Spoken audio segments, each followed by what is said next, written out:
Hello, welcome to legal awareness web series. आज भी हम बात करेंगे सुप्रीम कोर्ट में जो ऑर्डर आया है आज एग्रीकल्चर कृषि से रिलेटेड जो कंट्रोवर्शियल लॉज सेंटर ने पहले प्रोमलगेट किए एज ऑर्डिनेंस, फिर उनको बहुत जल्दी में सितंबर में संसद से पास कराया गया। राज्यसभा में जिस तरह से वो पास हुआ वो थोड़ा शर्मनाक है। सुप्रीम कोर्ट का 11 पेज का ऑर्डर आ गया है। सुप्रीम कोर्ट ने कहा है कि 3 तरह के पेटिशंस उनके सामने हैं। कुछ लोग हैं जिन्होंने संवैधानिकता को चुनौती दी है, कुछ ऐसे लोग हैं जो इन लॉज की सपोर्ट में कोर्ट आए हैं। मुझे ताज्जुब है, अगर कोई किसी लॉ की सपोर्ट कर रहा है तो उसे अदालत जाने की मेरी समझ से कोई जरूरत नहीं। और तीसरी, वो जो वाकई में बड़ी पेटिशंस इस मैटर में थी, वो लोग जो दिल्ली के रहने वाले हैं और एजिटेशन को खत्म करना चाहते हैं। सुप्रीम कोर्ट ने किसानों को भरोसा दिलाया है, अपने ऑर्डर में लिख दिया है कि एमएसपी डिसमेंटल नहीं की जाएगी, किसी की भी जमीन को नहीं छीना जाएगा और 2 महीने में ये कमेटी जो है ये अपनी रिपोर्ट देगी। और चाहे आप लॉस के फेवर में हो या अपोज में हो, आप इस कमेटी के मामले में पार्टिसिपेट करेंगे। कोर्ट ने वर्ड यहां शैल इस्तेमाल किया है, जिसमें मुझे ताज्जुब होता है कि किस तरह सुप्रीम कोर्ट किसी भी पार्टी को, और किसान तो इस मामले में पार्टी हैं ही नहीं, वो तो कोर्ट में गए ही नहीं, मजबूर कर सकते हैं कि वो इस कमेटी के सामने जाएं। मैं ये समझता हूं कि ये जो एक कोर्ट ने मैंडेटरी कर दिया है कमेटी के सामने जाना, ये बहुत डीपली प्रॉब्लमेटिक है। सुप्रीम कोर्ट ने अब इन 3 लॉज पर, जिनके विरुद्ध किसान 50 दिन से तकरीबन धरने पर बैठे हुए हैं दिल्ली के बॉर्डर पर, उनके इंप्लीमेंटेशन पर स्टे लगा दिया है। इन लॉज की ऑपरेशन को सस्पेंड कर दिया है। यह सस्पेंड परमानेंट नहीं है, यह सस्पेंड टिल फर्दर ऑर्डर्स है। कोर्ट ने एक कमेटी बना दी है।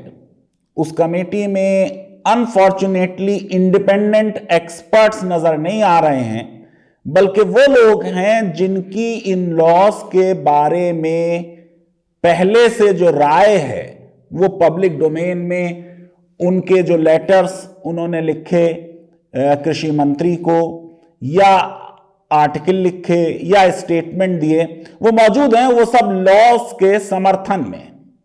सर्वोच्च न्यायालय इंडिपेंडेंट है और हम ये मानते हैं कि हमारे न्यायाधीश कभी भी सरकार के दबाव में कोई कार्य नहीं करते। इसलिए जब कोर्ट कोई कमेटी बनाए, वो कमेटी भी इंडिपेंडेंट नजर आनी चाहिए। ये जो एक्सपर्ट्स हैं ये बहुत बड़े विद्वान हैं, सबके सब।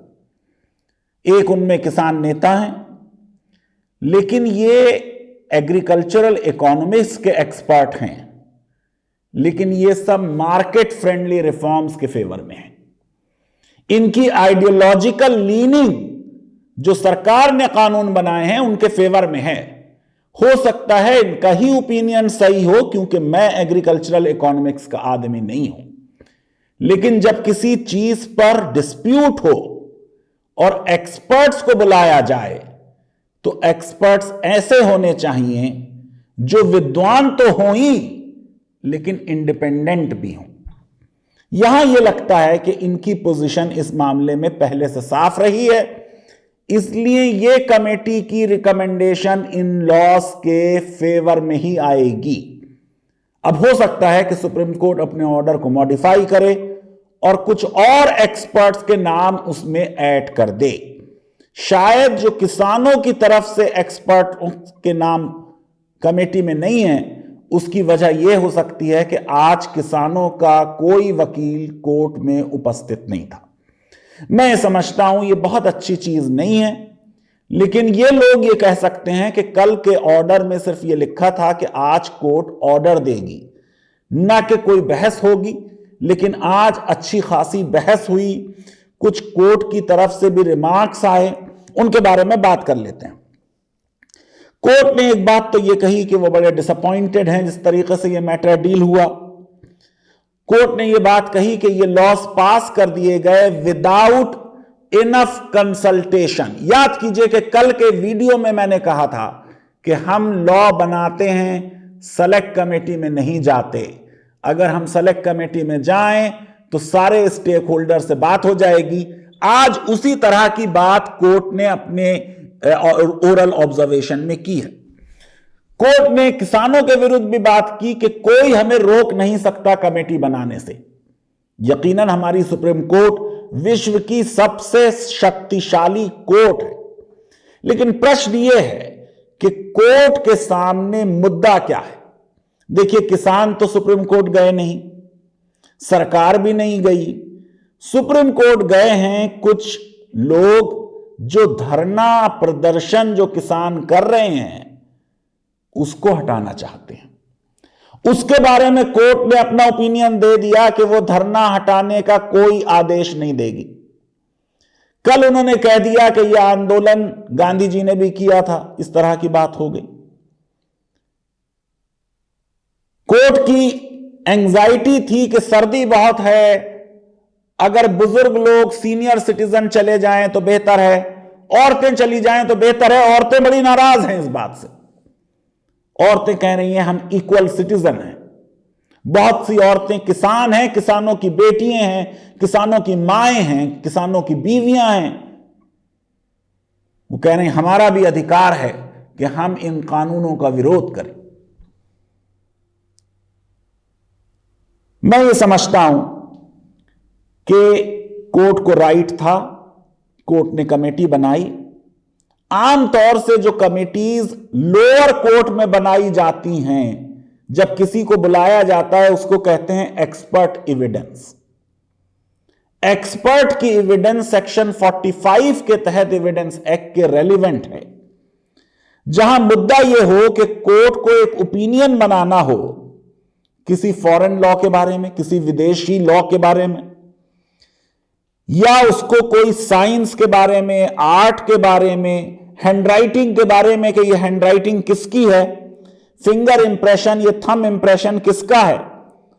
तो ऐसे मामले में जो इसके एक्सपर्ट होते हैं उनको बुला के उनकी एविडेंस होती है। जैसे अगर ये मुद्दा है कि किसी को जहर दे के मार दिया गया, तो क्या मौत जहर से हुई, ये एक एक्सपर्ट डॉक्टर ही बताएगा। अगर ये मुद्दा है कि क्या ये राइटिंग जो डॉक्यूमेंट पे है ये इस आदमी की है, तो हैंडराइटिंग एक्सपर्ट बताएगा। यहां कोर्ट के सामने मुद्दा ये नहीं है कि क्या ये कानून अच्छे हैं या बुरे हैं। अच्छे और बुरे कानून का फैसला जनता और सरकार आपस में करते हैं। अदालत का काम और सुप्रीम कोर्ट का काम सिर्फ इतना सा है कि वो कानून की संवैधानिकता को देखे, और संवैधानिकता देखने के लिए कोर्ट को किसी एक्सपर्ट की जरूरत नहीं, क्योंकि हमारे जजेस खुद लॉ के बहुत बड़े एक्सपर्ट होते हैं।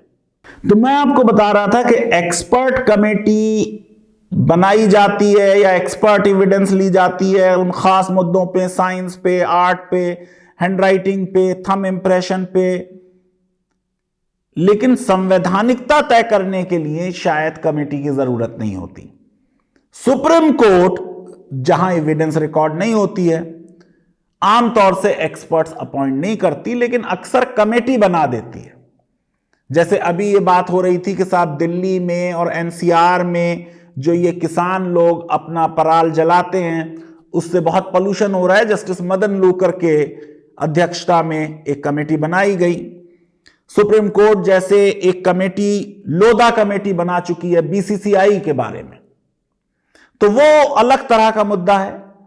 यहां पे उससे शायद डिफरेंट मुद्दा है, लेकिन ये जो कमेटी की रिकमेंडेशंस होंगी कोर्ट इससे बाउंड नहीं होगी, और मैं समझता हूं ये रिकमेंडेशंस संवैधानिकता कृषि कानून की तय करने में बहुत मदद नहीं करेंगे। अब ये जो कृषि कानून है इसमें मेन मुद्दा चेहरे पे देखते ही सामने, on the face of it, क्या कृषि केंद्र का सब्जेक्ट है? नहीं। इसका मतलब प्राइमा फेसाई ये लॉ जो है ये अनकॉन्स्टिट्यूशनल होने की पॉसिबिलिटी है, ये कहकर कोर्ट को स्टे करना चाहिए, ना कि प्रोटेस्ट को रोकने के लिए और ब्रीदिंग टाइम देने के लिए। कृषि का जो मुद्दा है, यह शब्द हमारे संविधान के अनुच्छेद 7 में 15 बार आता है, 8 बार यह आता है राज्य सूची में, और हर बार राज्य को एक्सक्लूसिव अधिकार है कि उस पर कानून बनाए। 4 बार आता है केंद्रीय सूची में, यानी संसद को जिस पर कानून बनाने का अधिकार है, टैक्सेस की बात है, ड्यूटीज की बात है। हर बार यह लिखा जाता है कि एग्रीकल्चर पे टैक्स या ड्यूटी लगाने का अधिकार संसद को नहीं होगा। तीसरी सूची जो है हमारी कॉन्करेंट लिस्ट, उस पे केंद्र और राज्य दोनों कानून बना सकते हैं। 3 बार यह शब्द आता है एग्रीकल्चर कॉन्ट्रैक्ट का, जहां जिक्र है वहां कह दिया एग्रीकल्चर कॉन्ट्रैक्ट पे यह राइट नहीं होगा, यह स्टेट का ही मुद्दा रहेगा। बात होती है आपके इवैक्यूई प्रॉपर्टी की, उसके मामले में केंद्र को अधिकार होगा। यानी 15 में से 14 मामलों में कृषि से रिलेटेड केंद्र को अधिकार ही नहीं है। आज कहा गया सरकार के द्वारा कि 2 दशकों से सुधार की कृषि में बात हो रही है, बिल्कुल सही बात है। स्वामीनाथन कमेटी ने भी कहा, शांता कुमार कमेटी ने भी कहा, और भी कई कमेटीज कह चुकी हैं। प्रश्न यह नहीं है कि सुधार होना चाहिए, प्रश्न यह है कि सुधार करने वाला कानून केंद्र बनाएगा या राज्य बनाएंगे। नीति आयोग के रमेश चंद्र जी की कमेटी जो इसी सरकार की है, उन्होंने भी कहा सुधार होना चाहिए, लेकिन सुधार से पहले संविधान संशोधन होना चाहिए ताकि एग्रीकल्चर मार्केट जो है वो कॉन्करेंट लिस्ट में आ जाए और संसद को उस पे कानून बनाने का अधिकार मिल जाए। मेरी ज्यादा जानकारी कृषि पर नहीं है, लेकिन शायद किसी कमेटी ने यह नहीं कहा कि संविधान में जो शक्तियों का विभाजन है उसको छोड़ दीजिए और संसद कानून बना दे। सुप्रीम कोर्ट ने अपना डिसअपॉइंटमेंट भी जाहिर किया, यह भी कहा कि कमेटी हम अपने लिए बना रहे हैं, कोई भी कमेटी के सामने जा सकता है। लेकिन सरकार की तरफ से आज और कई और वकील जो और किसानों के संगठनों का प्रतिनिधित्व कर रहे थे, उन्होंने कहा किसानों की इस प्रोटेस्ट में खालिस्तानी लोग घुस गए हैं, फंडिंग कर रहे हैं, सरकार के पास उसकी सूचना है। देखिए, यही वो बात है जिससे काम बिगड़ जा रहा है। ये किसान जिनके बच्चे सेना में देश के लिए अपने जीवन की आहुति दे चुके हैं, उनको खालिस्तानी कहा जाएगा, तो जो एक माहौल बातचीत का, ट्रस्ट का बनना चाहिए वो नहीं बन पाएगा। यह बात कही गई कि फ्रीडम ऑफ स्पीच है, प्रोटेस्ट का राइट है, लेकिन फ्रीडम ऑफ स्पीच का मतलब यह नहीं है कि देश की पूरे विश्व में बेइज्जती कर दी जाए। Freedom of speech and expression के नाम पर एक रेस्ट्रिक्शन संविधान में है, friendly relations with foreign states. देश की छवि ऊंची होने की जिम्मेदारी हम सब की है, लेकिन इसका मतलब यह नहीं है कि कोई कानून अगर बनाया जाए, उस कानून में अगर कोई दोष हैं, वो दोष सरकार को ना बताए जाएं। अब आजकल ग्लोबल मीडिया है, पूरा विश्व एक गांव बन चुका है, जरा देर में न्यूज इधर से उधर चली जाती है। यह बात कही गई कि किसानों को धरने से, प्रदर्शन से रोका जाए। एक 5 पेज का एफिडेविट भी सरकार ने दिया है कि ट्रैक्टर रैली, ट्रॉली रैली और कोई व्हीकल रैली रिपब्लिक डे पे ना हो। किसानों के वकील ने कल कह दिया कि गणतंत्र दिवस पूरे देश का राष्ट्रीय पर्व है। हमारा कोई इरादा नहीं है कि हम अपने राष्ट्रीय पर्व को किसी तरीके से डिस्टर्ब करें। मैं ये समझता हूं कि आज की प्रोसीडिंग्स काफी हद तक एक तरफा रहीं। किसानों के वकील अदालत में नहीं थे। सरकार के वकील बोले या कुछ और प्राइवेट वकील जो सरकार के ही फेवर में बोले। हरीश साल्वे जी ने कहा कि भाई ये बात बहुत आ रही है कि एमएसपी जो है उसको डिसमेंटल कर दिया जाएगा और लैंड बेच दिया जाएगा।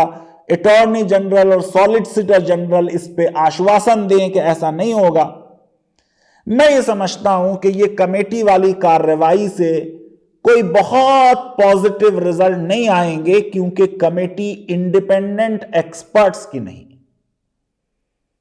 दूसरे प्रश्न किसान संवैधानिकता का नहीं उठा रहे, वो प्रश्न राज्य उठा सकते हैं, कोई और उठा सकता है। किसान इस मुद्दे में ये नहीं क्वेश्चन उठा रहे कि ये कानून संवैधानिक है या नहीं है। वो एक पॉलिसी डिसीजन को, कॉर्पोरेटाइजेशन ऑफ एग्रीकल्चर को अपोज कर रहे हैं। जनतंत्र में जनता और सरकार के बीच संवाद होना बहुत जरूरी है। सरकार ने एक डिसीजन लिया, जरूर सरकार ने अच्छी नीयत से वो डिसीजन लिया होगा। अगर किसानों को यह लगता है कि वो डिसीजन उनके हित में नहीं है, तो या तो सरकार उन्हें समझा दे या समझ जाए, यही बेहतर होता है, या कोई बीच का रास्ता निकल आए। कमेटी को कहा गया कि यह जुडिशियल प्रोसीडिंग है, लेकिन कोर्ट के सामने मुद्दा जो पेटिशंस थी वो प्रोटेस्ट के बारे में था, कॉन्स्टिट्यूशनैलिटी के बारे में नहीं था। क्योंकि एग्रीकल्चर लार्जली स्टेट सब्जेक्ट है, बेहतर होता कि कोर्ट कानून को स्टे करती, संवैधानिकता पर जो प्रश्न उठ रहे हैं वो क्वेश्चंस फ्रेम करती और इस मैटर को एक 5 जजेस बेंच को रेफर कर देती। लीगल अवेयरनेस वेब सीरीज अगर आपको पसंद आती है तो मेरी रिक्वेस्ट है कि हमारे इस वीडियो को वाइडली शेयर करें, हमारे चैनल को सब्सक्राइब करें और बेल आइकन जरूर क्लिक करें और लाइक बटन जरूर क्लिक करें। बहुत बहुत शुक्रिया, धन्यवाद। जय जवान जय किसान।